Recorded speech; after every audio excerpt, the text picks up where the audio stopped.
চলো আজকে এই কমপ্লিমেন্টের কনফিউশন দূর করা যায়। ধরো তোমরা বন্ধুরা মিলে কোনো একটা রেস্টুরেন্টে খেতে গেছো, তো তুমি বেশ সেজে গুজে বেশ ওয়েল ড্রেসড হয়ে গেছো। তোমাকে দেখে তোমার এক বন্ধু কমপ্লিমেন্ট দিল যে বাহ তোকে তো বেশ সুন্দর লাগছে। আচ্ছা, এরপরে তোমরা সব বন্ধুরা মিলে খাবার অর্ডার দিলে। খাবার অর্ডার দেওয়ার পর রেস্টুরেন্টের ওয়েটার এসে তোমাদেরকে বললো যে তোমাদের এই খাবারের অর্ডারের সাথে একটা ড্রিঙ্ক কমপ্লিমেন্ট আছে। এখন দেখো, আমি কমপ্লিমেন্ট শব্দটা কিন্তু দুবার ইউজ করলাম, উচ্চারণ একই লাগলো কিন্তু প্রসঙ্গ কিন্তু সম্পূর্ণ ভিন্ন। মানে দুটো কমপ্লিমেন্টের অর্থ কিন্তু একদম আলাদা এবং এর সাথে সাথে এর বানান অর্থাৎ স্পেলিংও আলাদা। তোমার বন্ধু তোমার যে প্রশংসা করেছিল, তোমার কাছে বলেছিল যে বাহ তোমাকে দেখতে বেশ সুন্দর লাগছে, সেটা হচ্ছে এই কমপ্লিমেন্ট। এই কমপ্লিমেন্ট মানে হচ্ছে কারো প্রশংসা করা। আর রেস্টুরেন্টের যে ওয়েটার এসে তোমাদেরকে বলে তোমাদের খাবারের অর্ডারের সাথে একটা ড্রিঙ্ক কমপ্লিমেন্ট আছে, সেটা হচ্ছে এই কমপ্লিমেন্ট।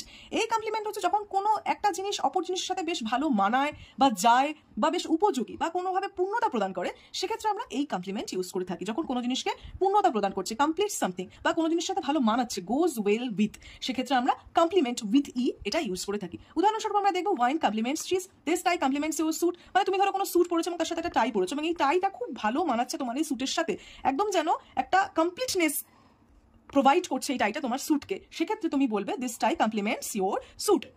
অপরদিকে যখন তুমি কারো প্রশংসা করবে, সেক্ষেত্রে তুমি এই কমপ্লিমেন্ট ইউজ করছো, যেমন হি কমপ্লিমেন্টেড হার ড্রেস, সে তার পোশাকের প্রশংসা করেছিল।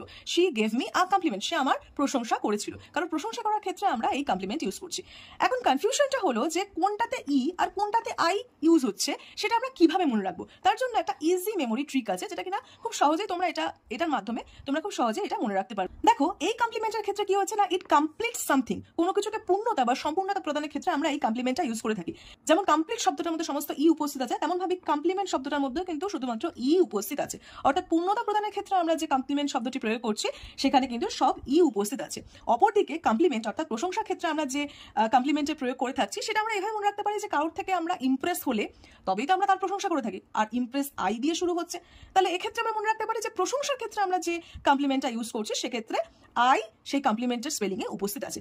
এভাবে আমরা খুব ইজিলি কোন কমপ্লিমেন্টটা ই আছে এবং আই আছে সেটা আমরা মনে রাখতে পারি। এখানে কিছু এক্সাম্পলস দেওয়া আছে, যে যেমন the sauce complements the dish perfectly, thank you for your lovely compliment, he her skills complement the team's needs, he complimented me on my presentation. মানে আমি প্রেজেন্টেশন দিয়েছি এবং সেই প্রেজেন্টেশনের জন্য সে আমাকে প্রশংসা করলো, সে আমার প্রশংসা করলো আমার প্রেজেন্টেশন দেখে।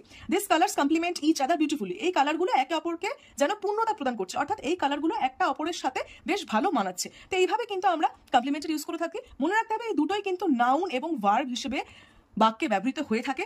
আমি দুদিমালা দত্ত, এসএসসি সিজিএল এক্সামের জন্য আমি গাইডেন্স দিয়ে থাকি। এরকমই বিভিন্ন ইম্পর্টেন্ট টিপস অ্যান্ড ট্রিক্স জানতে তোমরা আমাদের এই চ্যানেলটি ফলো করতে পারো। Thank you.